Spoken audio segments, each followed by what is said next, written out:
Let's get this season started. Tips and tricks to running your preseason meeting. Hi, my name is Jerry McNamara. I'm the creator of SoccerClassroom.com.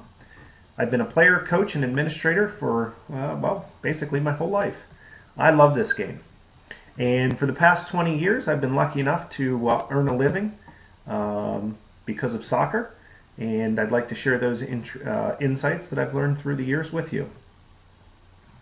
I created Soccer Classroom to help all of the millions of volunteer moms and dads out there to create great experience for our players. And we focus on age-appropriate, holistic player development. So that's really kind of the concept of Soccer Classroom. And we're going to take you through a presentation to help you with your preseason meeting. So the preseason meeting, it really sets the season up for success.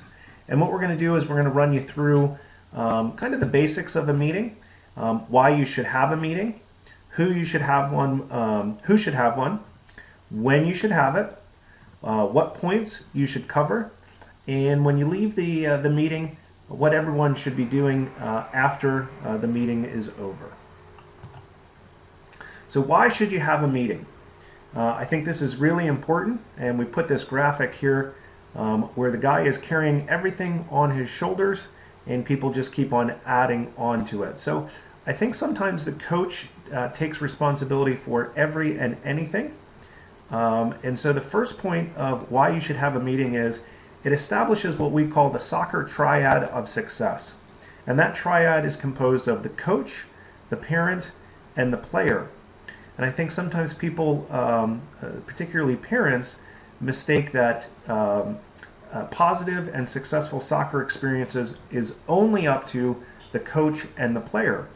But the coach only sees players for a couple hours a week, depending on the level of play, and does so for 10 to 12 weeks. Whereas a parent can serve as the backbone of reinforcing that positive experience, is with that player day in and day out, and can truly help frame a positive experience for that player. We'll talk about that in another presentation. So in the preseason meeting, one of the reasons is to set the expectations for the season. Certainly a whole lot easier on the front end to communicate all of the information that you believe in your coaching philosophy, and it just eliminates confusion about topics like what happens if my player misses a practice, what happens if they miss a match. So we can eliminate that stress and that pileup of incidents happening and having to deal with them one at a time by communicating all of these things on the front end. Two other pieces. It's an introduction. Soccer is social, and it certainly is more fun if your players' families are friendly with one another. And some of the best teams that I've been involved with, it's led to great friendships that have endured the test of time, and have been backyard barbecues, end of season parties, mid-season parties. When people play together and have fun together, it certainly makes the season a whole lot more enjoyable. And then the other piece of this is get help. Do not do this alone. Sometimes people think that just because they raise their hand as coach means that they have to do everything. That is absolutely not true. In fact, we're going to show you things that you should ask for to get help. Who should have one? I think if we look back at the why we should have one, I think everyone will agree that every team should have one.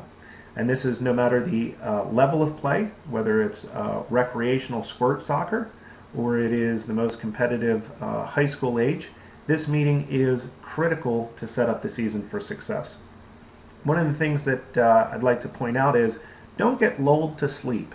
A lot of times coaches will have the same team year after year, and you really need to have yearly meetings. And that's because expectations change as players age.